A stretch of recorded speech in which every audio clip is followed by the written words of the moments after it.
The Book of Mark, Chapter 3. Healing on the Sabbath. And he entered the synagogue again, and a man was there who had a withered hand. So they watched him closely, whether he would heal him on the Sabbath, so that they might accuse him. And he said to the man who had the withered hand, "Step forward." Then he said to them, "Is it lawful on the Sabbath to do good or to do evil, to save a life or to kill?" But they kept silent.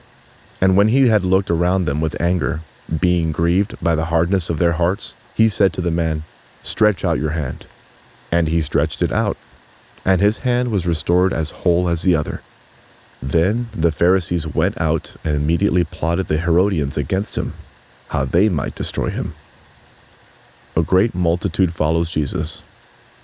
And a great multitude from Galilee followed him, and from Judea and Jerusalem and Idumea and beyond the Jordan, and those from Tyre and Sidon, a great multitude, when they heard how many things he was doing, came to him. So he told his disciples that a small boat should be kept ready for him because of the multitude, lest they should crush him. For he healed many, so that as many as had afflictions pressed about him to touch him. And the unclean spirits, whenever they saw him, fell down before him and cried out, saying, "You are the Son of God." But he sternly warned them that they should not make him known. The 12 Apostles.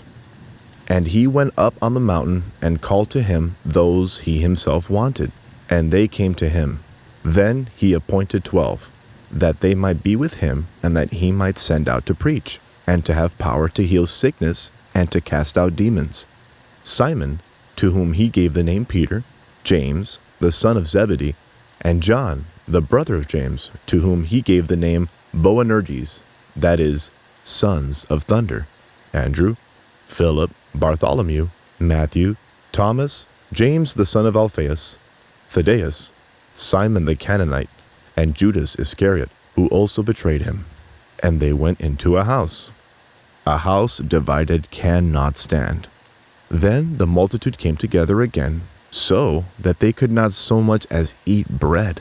But when his own people heard about this, they went out to lay a hold of him, for they said, "He is out of his mind." And the scribes who came from Jerusalem said, "He has Beelzebub, and he casts out demons." So he called them to himself, and said to them in parables, "How can Satan cast out Satan? If a kingdom is divided against himself, that kingdom cannot stand. And if a house is divided against itself, that house cannot stand. And if Satan has risen up against himself and is divided, he cannot stand, but has an end. No one can enter a strong man's house and plunder his goods, unless he first binds the strong man, and then he will plunder his house." The unpardonable sin. Assuredly I say to you, all sins will be forgiven the sons of men, and whatever blasphemies they utter. But he who blasphemes against the Holy Spirit never has forgiveness, but is subject to eternal condemnation, because they said, "He has an unclean spirit." Jesus' mother and brothers sent for him.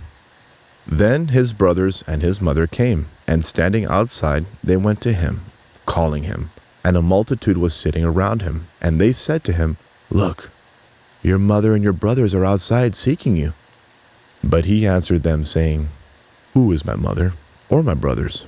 Then he looked around in a circle at those who sat about him and said, "Here are my mother and my brothers. For whoever does the will of God is my brother, my sister, and my mother."